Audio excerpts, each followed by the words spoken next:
আমার এই শিক্ষিত শিক্ষক তৈরি করে কোনো লাভ নেই। স্কুল উঠে যাক, আর ইংলিশ মিডিয়াম স্কুলগুলো গজিয়ে উঠুক, সেটা ওনার ক্যাডারদের মঙ্গল হবে। মানুষের অ্যালার্জি মমতা ব্যানার্জি। মেধা এবং পরিশ্রম আজকের হেরে গেল দুর্নীতির কাছে। মেধা এবং পরিশ্রম মুখ থুবড়ে পড়ল অর্থের কাছে। এই আমার বাড়ি আমার পাড়া আমার সমাধান করছেন, বলতে পারে না আমাদের গ্রামের শিক্ষক ছাত্রছাত্রীরা পরিযায়ী শ্রমিক কেন হচ্ছে তার সমাধান করি। শিক্ষক শিক্ষিকা নেই না, শিক্ষক শিক্ষিকা আছে, ছাত্রছাত্রী, কিন্তু এদিকে ওনার কোনো নজর নেই। দান ধ্যান ইত্যাদিতে দিচ্ছে, আর এমন করছে যাতে রাজ্যের শিক্ষা ব্যবস্থাটা শেষ হোক। ওর নির্দেশে এই শিক্ষকদের উপর হয়রানি হচ্ছে, আর রাজ্যের শিক্ষা ব্যবস্থা এক কথায় চিতায় উঠে গেছে। শান্তিপূর্ণভাবে আন্দোলন করবে, সোরেন মাস্টারমশাই মারা গেছে সেই জন্য শান্তিপূর্ণভাবে আন্দোলন করবে। তার বাড়ি থেকে সে কি চোর না ডাকাত? তাহলে শিক্ষকদের চোর ডাকাতের থেকেও আরো খারাপ ভাবছেন আপনার পুলিশ। শুনুন, বাম আমলে হয়েছে, ওনার যদি ক্ষমতা থাকে লিস্টগুলো দিক না। একজন শিক্ষামন্ত্রী যখন এই কথা বলে যে হ্যাঁ আমি এইভাবে চাকরি দেবো, তাদের বামফ্রন্টকে নিয়ে কথা বলা মানায় না। শিক্ষা ছাড়া এই সরকারের কাছে যত রকমের চুরি, সব চুরিকে ইন্সপিরেশন দিচ্ছে না। আজ আমরা আমাদের সঙ্গে পেয়ে গেছি এমনই একজন মানুষকে, যাকে হয়তো আপনারা প্রায় প্রত্যেকেই চেনেন। একজন পরিচিত মুখ বললে কার্যত কম বলা হবে। তিনি হলেন মানুষ গড়ার কারিগর। তিনি আর কেউ নন, তিনি হলেন শিক্ষক, প্রখ্যাত শিক্ষক কামাল হোসেন স্যার। স্যার, আপনাকে স্বাগত জানাই আজকে। তো আজকে আপনার কাছে বেশ ছোট ছোট কিছু প্রশ্ন রাখবো। সেটা হচ্ছে যে গতকাল আমরা জানি যে নিয়োগ দুর্নীতি মামলায় যে পার্থ চট্টোপাধ্যায়, যিনি প্রাক্তন শিক্ষামন্ত্রী, উনি কালকে জামিন পেয়েছেন গতকাল। তো একজন শিক্ষক হয়ে, একজন এই শিক্ষার দিকে আপনি যে রয়েছেন এত বছর ধরে, সেই পার্সপেক্টিভ থেকে বা সেই অ্যাঙ্গেল থেকে বিচার করলে আপনি গতকালকে জামিনটাকে কি যুক্তিযুক্ত বলে মনে করছেন?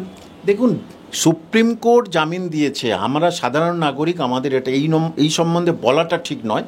তাহলে সুপ্রিম কোর্টকে সমালোচনা করা হবে, কারণ নিশ্চয়ই সিবিআই উপযুক্ত তথ্য সেখানে জমা দিতে পারেনি।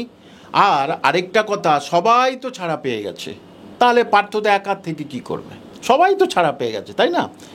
এবং যে এখনো পর্যন্ত মূল মাতা কে, সেটা তো এখনো সিবিআই খুঁজে বার করতে পারেনি।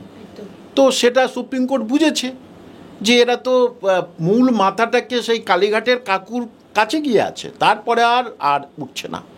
কি কোন কারণে আমি বুঝতে পারছি না। সেখানে পার্থ চ্যাটার্জির সুপ্রিম কোর্ট জামিন দিয়েছে, সেখানে আমাদের কিছু তো বলার নেই। কিন্তু এটা কি হলো জানেন তো, যে চোর ডাকাত এরা আরও অনুপ্রাণিত হলো, আর যারা সত্যি সত্যি সততার সঙ্গে চাকরি পেয়েছে, মেধা এবং পরিশ্রম আজকের হেরে গেল দুর্নীতির কাছে। মেধা এবং পরিশ্রম মুখ থুবড়ে পড়ল অর্থের কাছে, সেটাই কিন্তু আজকের প্রমাণিত হয়ে গেল। ফের রাজ্য সরকারের কাছে এই প্রশ্নকে আপনারা তুলতে চান বারংবার, যে তাহলে শিক্ষা ব্যবস্থায় এমন কাঠামো হেলে পড়ছে, তাহলে ভবিষ্যৎ প্রজন্ম কি দেখতে চলেছে আগামী? দেখুন, শিক্ষকতার পেশা তো এখন আর পবিত্র পেশা নয়। এমন শিক্ষকদের ধরে ধরে মারপিট করছে, তাদের ধরে বাজে কেস দিচ্ছে, এবং মালদার যে শিক্ষক, চাকরিহারা শিক্ষক, তাকে ধরে নিয়ে গেল বিধাননগরের যে আদালতের বিচারপতি অদ্ভুত একটা কথা বললেন, যে জানি আপনারা চাপের মধ্যে কাজ করেন, তাই আপনারা কোথাও সেনার ধারা দিচ্ছেন এখানে। আচ্ছা, এক কাজ করুন, 14 দিন এনাকে নিয়ে এই করুন, জিজ্ঞাসাবাদ করুন। বললো না না না হুজুর, দরকার নেই, জিজ্ঞাসাবাদ দরকার নেই। তার মানে কারোর নির্দেশে এই শিক্ষকদের উপর হয়রানি হচ্ছে, আর রাজ্যের শিক্ষা ব্যবস্থা এক কথায় চিতায় উঠে গেছে, একদম চিতা উঠে। এবারে আগুনটা শুধু ধরিয়ে দিলে শিক্ষা ব্যবস্থা একেবারে শেষ। আপনি গ্রামে গঞ্জে তথা সমস্ত জায়গায় আপনি যান। আমি কিছুদিনের আগে কথা বলছি, পূর্ব মেদিনীপুরের 50টা স্কুলে স্টুডেন্ট নেই, মানে হাই স্কুলে স্টুডেন্ট নেই। তার ভিতরে মানে 30 জন শিক্ষককে অন্য জায়গায় সরিয়ে দিয়েছে, আর শিক্ষকরা তারা ঘরে বসে মাইনে পাচ্ছে। এটা কোনোদিনই চলে? আর অন্য জায়গায় শিক্ষকের অভাবে ছাত্ররা স্কুলে যাচ্ছে না, তাহলে উনি এই আমার পাড়া আমার সমাধান করছেন, বলতে পারে না আমাদের গ্রামের শিক্ষক ছাত্রছাত্রীরা পরিযায়ী শ্রমিক কেন হচ্ছে তার সমাধান করি। তাহলে এই প্রসঙ্গে একটা প্রশ্ন করি ছোট্ট, যে মুখ্যমন্ত্রী বা আমাদের যে রাজ্য সরকারের আমলে যেটা শুরু হয়েছে, এখন তো আমরা দেখেছি যে সরকারি স্কুলে বিদ্যালয়গুলিতে বিভিন্ন রকম ফেসিলিটি রয়েছে, অনেক সুবিধা রয়েছে, মিড ডে মিল তারা পাচ্ছে।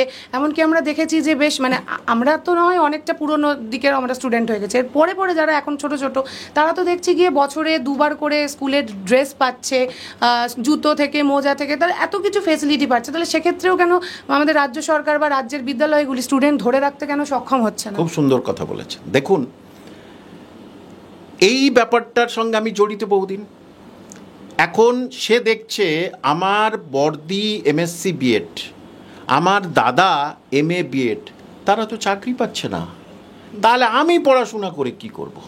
আমি বরঞ্চ একেবারে একদম সামান্য কিছু নামসই শিখে নিই, এবারে আমি একটা হাতের কাজ করি যাতে আমি করে খেতে পারি। দর্জি হচ্ছে কেউ, কেউ এখান থেকে অন্য রাজ্যে চলে যাচ্ছে, বিড়ি শ্রমিক ইত্যাদি শ্রমিক, চায় দোকানে কাজ করছে, সব দোকানে কাজ করছে। এই কারণেই যে তার বাবা পরিযায়ী শ্রমিক হয়ে গেছে অলরেডি, তাহলে তার সংসারটা তার তার তার চলবে কি করে? এবং এই ক্ষেত্রে দেখা যাচ্ছে যে চাকরি বাকরি তো এতদিন নেই, আমরা বুঝি 14 বছর রাজ্যে চাকরি নেই। এবারে মাদ্রাসাও একই পদ্ধতি। তা মাদ্রাসার মন্ত্রী তো মাননীয় মুখ্যমন্ত্রী, আর মুসলিমদের ভোটে তো আপনি জিতে আসছেন বেশি, তো মাদ্রাসাটা অন্তত নজর দিতে পারছে না। এটা সংখ্যালঘুরা বুঝবে কবে যে মাদ্রাসা শিক্ষা তথা প্রান্তিক মুসলিম যারা, তারা কিন্তু গরিব মুসলিম যারা, তারা কিন্তু মাদ্রাসা পড়াশোনা করে। এবং মাদ্রাসা, সরকারি মাদ্রাসার কথা বলছি, সরকারি মাদ্রাসাগুলোতেও ওই একই অবস্থা, হয় ছাত্র আছে তো শিক্ষক শিক্ষিকা নেই, না শিক্ষক শিক্ষিকা আছে ছাত্র ছাত্রী নেই। কিন্তু এদিকে ওনার কোনো নজর নেই, দান ধ্যান ইত্যাদিতে দিচ্ছে, আর এমন করছে যাতে রাজ্যের শিক্ষা ব্যবস্থাটা শেষ হোক। ইংলিশ মিডিয়াম আরও গজিয়ে উঠুক, সেটা ভালো হবে। কেন ইংলিশ মিডিয়াম গজিয়ে উঠলে তাহলে এলাকার সব তৃণমূলের কিছু লিডাররা ওই তাদের কাছে চাঁদা তুলে তুলে খাবে, এটা ছাড়া অন্য কোনো কারণ নেই। বাংলা, উনি আবার বাংলার জন্য, বাংলা ভাষার জন্য নাকি করছে, আন্দোলন করছেন। আপনি বাংলা ভাষা স্কুলগুলো তুলে দিচ্ছেন, সেই বাঙালিরা তারা স্কুলে যেতে পারছে না, বাঙালি তারা চাকরি পেতে পারছে না, তারা অন্য রাজ্যে চলে যাচ্ছে চাকরির পরীক্ষার জন্য।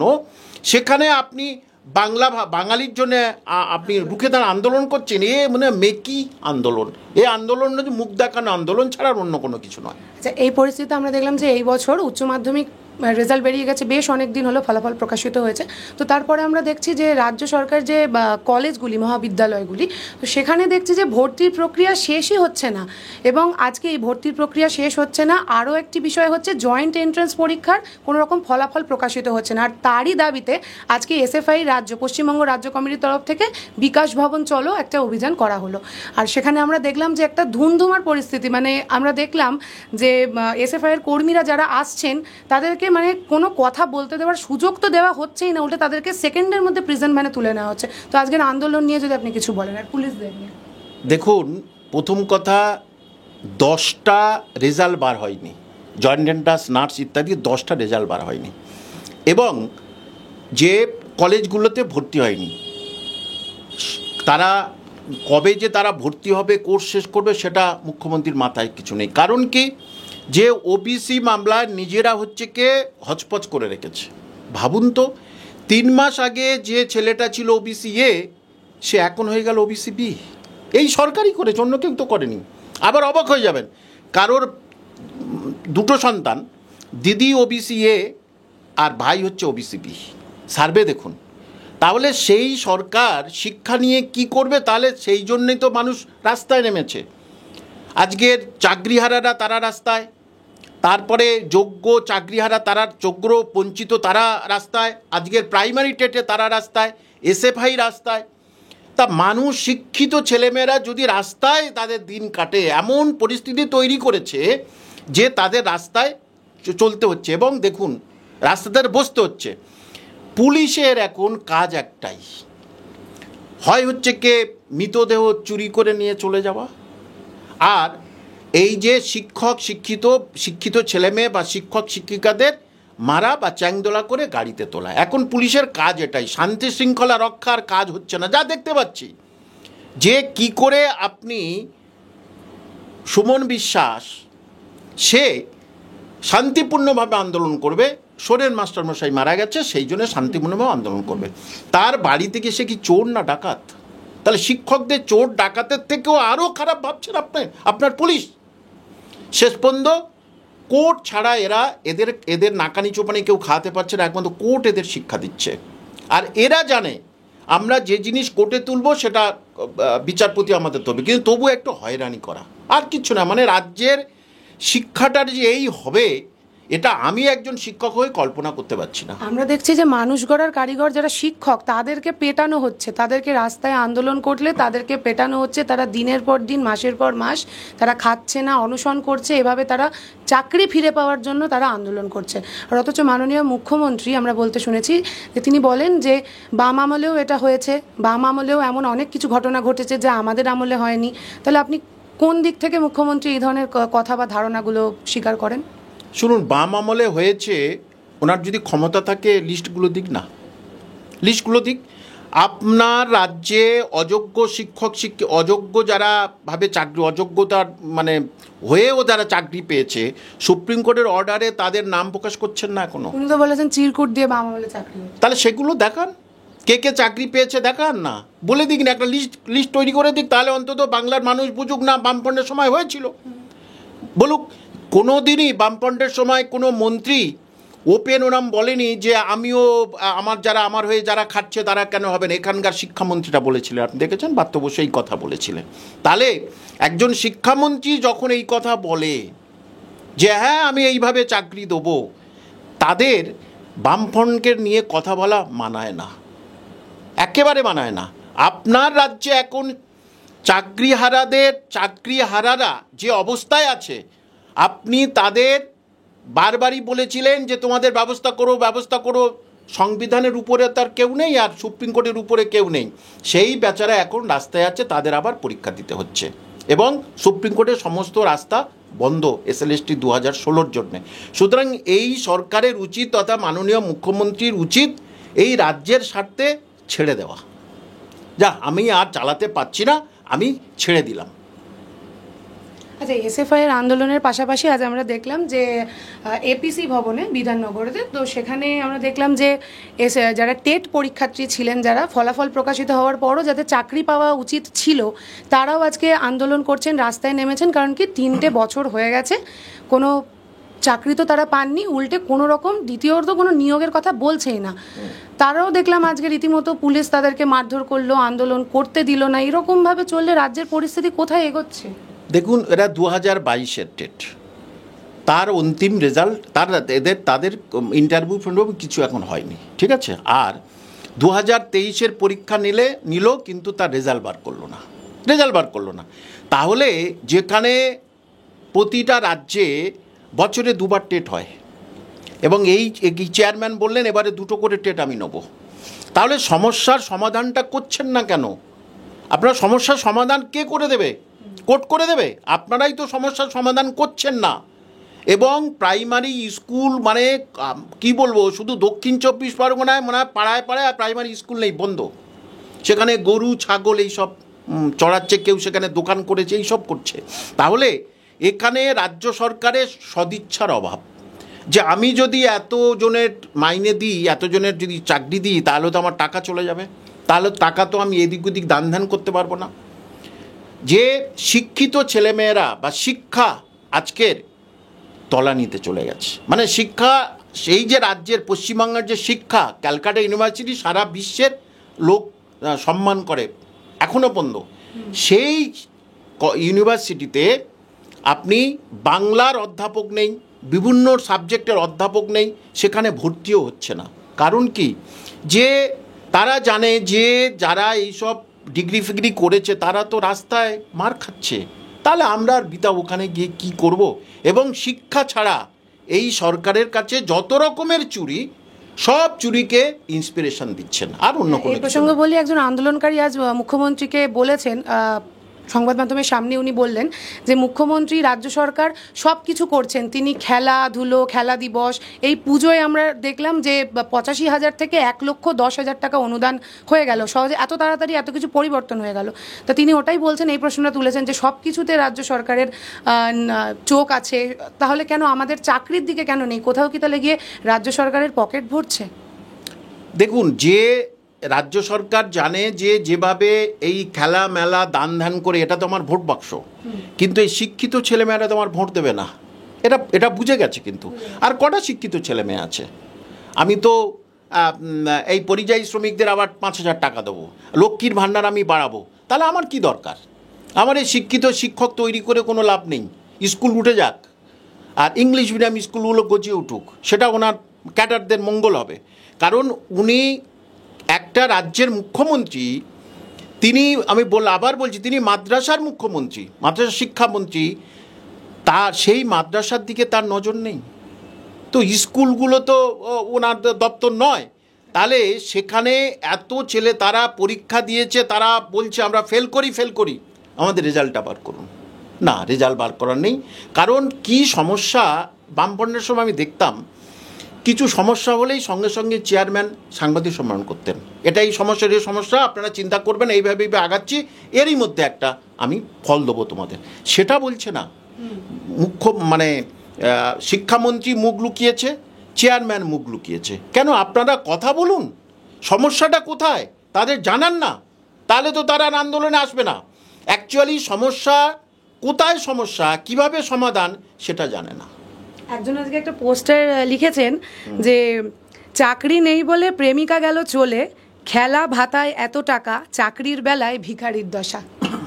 একেবারেই ঠিকই, যে অধিকাংশ যারা আছে এখন এই পশ্চিমবঙ্গে যা অবস্থা, ছেলেদের এবং মেয়েদের মানে গড় বিয়ের বয়স বেড়ে চলেছে। তার কারণ যে জানে ও তো খেতে পারে না, তাহলে চলবে কি করে, এবং জানে যে রাজ্যে কর্মসংস্থান নেই, তাহলে সেখানে তো ছেলেরা জানে হতাশার মধ্যে আছে, যে যারা জানে এবার বিয়ে করব, বিয়ের বয়স তাদের পার হয়ে যাচ্ছে, কিন্তু তারা, আপনি উপরে গিয়ে দেখুন সেখানে পড়ছে ছেলেমেয়েরা, সেখানে দেখবেন গড় বয়স হয়ে গেছে 33।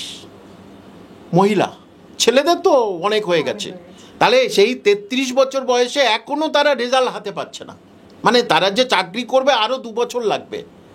তাহলে মানুষ আর কী করে ভোট দিচ্ছে আমি জানি না, মানুষ কি করে ভোট দিচ্ছে এই সরকারকে আমি বুঝতে পারছি না। আর সংখ্যালঘুদের বিজেপি জুজু দেখাচ্ছে, সংখ্যালঘুরা বুঝে গেছে বিজেপি জুজুটা পুরো ভুল, এবং শিক্ষাকে একেবারে শেষ করে দিচ্ছে। সেটা রাজ্যের গ্রামের যে সমস্ত মা বোন যারা, দিদি যারা ওই টাকা নিচ্ছে লক্ষ্মীর ভাণ্ডার, তারা কি একবার ভাববেন না যে আমাদের সন্তান যদি চাকরি পায় তাহলে লক্ষ্মীর ভাণ্ডারের আমাদের দরকার নেই। মানে মাস গেলে যদি একটা ছেলে 15,000 টাকার মাইনেরও চাকরি পায়, সেক্ষেত্রে তাদের মা বাবারা ভাবছে কি যে আমার হাতে 1,000 টাকা আসছে, তাতেই এত খুশি কিভাবে? সত্যি এইটাই কিছুতেই ভাবতে পারছি না। আসলে এমনভাবে রিচ করেছে না, গ্রাম টু গ্রামের, অজ পাড়াগাঁয়ে সব জায়গায় গিয়ে রিচ করেছে তৃণমূল না, এবং গুন্ডাবাজি থেকে শুরু করে এত বেশি সেখানে হয়ে গেছে যে সেইটা থেকে মানে কিভাবে যে কে যে ত্রাতা হয়ে আসবে আমরা বুঝতে পারছি না। তবে এটা ঠিক, আমি বলছি, রাজ্যের শিক্ষিত ছেলেমেয়েদের দীর্ঘশ্বাস, তাদের বাবা মায়ের চোখের জল, এটা ঈশ্বর লিখে রাখছে। যেমন বামফ্রন্টকে সবাই ভেবেছিল বামফ্রন্ট যাবে না, একেও একদিন যেতে হবে। কোনো সাম্রাজ্য চিরকাল স্থায়ী হয়নি, কোনো শাসক, রক্তচক্ষু দেখানো শাসক সে জীবনে কোনো দিন হয়নি। হিটলার, নেপোলিয়ানের কি অবস্থা হয়েছিল, হিটলার আত্মহত্যা করেছিল, নেপোলিয়ান একটা দুর্গে গিয়ে বন্দী হয়েছিল, সাদ্দাম হোসেন এদের কি হয়েছিল, কর্নেল গদ্দাফি এদের কি হয়েছিল। সুতরাং এই সরকারেরও এই দিন ফিরে আসছে, শুধু আমরা অপেক্ষায় আছি। আন্দোলনকারীরা বলছেন 2026-এর ভোটে নাকি তারা খেলা বোঝাবেন। না, যতই বলুক যে আপনাদের বাবা মা তো লক্ষ্মীর ভাণ্ডার নিচ্ছে, আপনার বাবা, আপনার মাসি, অনেকে, ওদের মধ্যে অনেকেই আছে তারা তো লক্ষ্মীর ভাণ্ডার নিচ্ছে, তারা ভোট দেবে কাকে? তারা তো চিফ মিনিস্টারকে দেবে, ভোট দেবে অবশ্যই, মুখ্যমন্ত্রী তৃণমূলকে ভোট দেবে। তো আপনার মতো শিক্ষিত ছেলে একটা গ্রামে ডিএলএড পাস 2 জন আছে, তাহলে 2 জন যদি তৃণমূলকে ভোট না দেয়, কি যায় আসে? সুতরাং খেলা এদের দেখাতে হবে, এদের খেলা দেখতে হবে। কারণ যতক্ষণ না এরা গ্রামের নিজের মা, দাদা, দিদি এদেরকে যতক্ষণ না বোঝাবে যে ওটা তোমরা ত্যাগ করো, যেমন এই দুর্গাপূজায় অনেকে ত্যাগ করেছে, নেবো না, ঠিক লক্ষ্মীর ভাণ্ডারে যখন এরা বলবে আমরা নেবো না, তখন এরা খেলা দেখাতে পারবে। না হলে এদের ওই চিফ মিনিস্টারের খেলা দেখতে হবে। কোথাও কি গিয়ে আরজি করের ইস্যুটা একেবারেই চাপা পড়ে গেল? একটা বছর হয়ে গেল, রাত দখল, কত কিছু, তারপর আমরা দেখলাম যে কসবা কাণ্ডে মনোজিৎ মিশ্রের, কোথাও গিয়ে মনে হচ্ছে না যে ভোটের আগে আবার সব কিছু চাপা পড়ে যাচ্ছে? সব কিছু দেখুন, এই যে আরজি কর, কসবা, এখানে কি হলো জানেন, ধর্ষকরা আরও সাহস পেল, ধর্ষকরা আরও অনুপ্রাণিত হলো যে আমরা এটা করেই যাব, কারণ আমাদের তো কিছু দিতেই পারবে না, যাকে তাকে দিয়ে ওখানে ঢুকিয়ে দেবে। তমান্না হত্যা, ছোট্ট তমান্না, তা এখনও তারা মানে বুকের হাওয়া দিয়ে ঘুরে বেড়াচ্ছে, সেই এরা দোষীরা, তাদের কোনো কিছু নেই। অ্যাকচুয়ালি মানে মানুষের প্রতি যে অত্যাচার প্রচুর বেড়ে গেছে, এবং এখানে আইন বলে কিছু নেই। যে আইন যদি থাকতো তাহলে অন্তত আরজি করের ওইটা সারা পৃথিবীর মানুষ কিন্তু এতে সাড়া দিয়েছিল, সেখানেও কোনো ফল হলো না। তাহলে ছোটোখাটো মার্ডার, ছোটোখাটো ধর্ষণে কি হবে? কিচ্ছু হবে না। কেউ কোথাও একটা গরিব মেয়েকে ধর্ষণ করে দিয়েছে, কই করে দিয়েছে, দেওয়ার কিছু হবে না। ধর্ষকরা জানে তো আরজি করের মতো এতে কিছু হয়নি, সারা বিশ্ব এক হয়ে গেছিলো, সেখানে কিছু হয়নি, শুধু ধর্ষক কিচ্ছু হবে না। এটা মানুষের ধর্ষণ কাণ্ডের অনুপ্রেরণায় অনুপ্রাণিত হয়ে ধর্ষকরা আরো বাড়ে। হ্যাঁ, অবশ্যই, কারণ উনি তো সব কাজে অনুপ্রাণিত করেন সবাইকে, তো ধর্ষকদের অনুপ্রাণিত করছে, এটা স্বাভাবিক। এই যে চোর ডাকাত যারা চাকরি পেল, চোর ডাকাতরা, সেই তাদেরকে এখনো পর্যন্ত কোনো অ্যারেস্ট নেই, নিজে কিছু বলছে না যে তারা, এবং তাদের কাছে টাকা ফেরত নিচ্ছে না, তাদের আবার টাকা দেবে। তা উনি কাকে অনুপ্রেরণা দিচ্ছেন? এখন অনুপ্রেরণা যেগুলো দিচ্ছে সেগুলো ভালো কাজের অনুপ্রেরণা নয়, শিক্ষকদের অনুপ্রেরণা। অর্থাৎ মানে মমতা এখন মানুষের অ্যালার্জি মমতা ব্যানার্জি। শেষ একটা কথা দিয়ে যাব, এখন আমরা দেখেছি যে যাই অপরাধ হচ্ছে, ধর্ষণকাণ্ড হোক, হত্যাকাণ্ড হোক, আমরা দেখেছি যে মুখ্যমন্ত্রী মমতা বন্দ্যোপাধ্যায় কিংবা তার রাজ্য সরকারের যে কোনো মন্ত্রী বা যেখানে যে ক্ষমতায় যিনি আছেন, তো তিনি তার পরিবারের দিকে গিয়ে হাত বাড়িয়ে একটা কথাই বলছেন যে আমরা চাকরি দিয়ে দেবো, একটা ব্যবস্থা। চাকরি দিয়ে দিলে যে মায়ের কোলটা খালি হয়ে গেল, সে কি আর ফিরে পাবে? তাহলে এগুলো মাথায় আসে কেন এরকম ধরনের রাজ্য সরকার? দেখুন, ওনার যে কিছু যে আমি আপাত দৃষ্টিতে একটু ঠান্ডা করব, ওনার এছাড়া অন্য কোনো কিছু না, আপাত দৃষ্টিতে আমি এটা ঠান্ডা করে দেবো, তাতে যদি কিছু হয় আর তারপরে আবার লোক ভুলে যাবে, আরেকটা ইস্যু এসে যাবে, লোক ভুলে যাবে। যে সুতরাং আশু সমাধান এই সরকারের মাথায় নেই, যেমন টেট সমাধান, SLST সমাধান, চাকরি বাকরির সমাধান, আশু সমাধান এই সরকারের কাছে নেই, এবং এই সরকার এর সদিচ্ছা নেই। সব জিনিসের সমাধান করব, রাজ্যবাসী শান্তিতে থাকুক, তারা পড়াশোনা করুক, চাকরি বাকরি করুক, যারা মুটে মজুর আছে তারা আনন্দে মুটে মজুর করুক, তারা ডেলি লেবার যারা শ্রমিক তারা করুক না। তার ফলে এই রাজ্য ছেড়ে চলে যাচ্ছে অন্য জায়গায়, শিক্ষিত ছেলেমেয়েরা যারা ভর্তি হতে পারছে না তারা অন্য রাজ্যে চলে যাচ্ছে, এখানে থেকে আমার লাভ নেই। তাহলে রাজ্য আজকের শ্মশানের জায়গায় নিয়ে যাচ্ছে মাননীয় মুখ্যমন্ত্রী বলে, এই শ্মশানের রাজত্ব আর কেউ থাকতে চাচ্ছে না। রাজ্যের এই রকম পরিস্থিতিতে দাঁড়িয়ে একজন মানুষ যখন উচ্চস্বরে স্বমহিমায় এই ধরনের কড়া কড়া প্রশ্নেরও কড়া কড়া উত্তর দিতে পারেন, তাকে আর সম্মানের জায়গা থেকে তিনি অনেকটা উঁচুতে আমাদের কাছে। ওনাকে অনেক অনেক ধন্যবাদ জানাই আপনাকে স্যার, আপনি এত সুন্দরভাবে আমাদেরকে এত কিছু কথা এভাবে আমরা পরিষ্কার করে দিলেন, যেগুলো অনেক কিছু হয়তো আমাদের জানার বাইরে ছিল, অনেক কিছুভাবে পরিষ্কার করে দিলেন, আমরা জানতে পারলাম, আরও মানুষের কাছে ছড়িয়ে পড়বে আজকের ভিডিওটা। ক্যামেরায় সায়নের সাথে আমি সৃঞ্জয়, বাংলা হান্ট। আরো ভালো ভালো খবর দেখতে সাবস্ক্রাইব করুন বাংলা হান্টের ইউটিউব চ্যানেল। বাংলা হান্টের আরো খবর দেখতে নজর রাখুন। বাংলা খবর মানেই বাংলা হান্ট।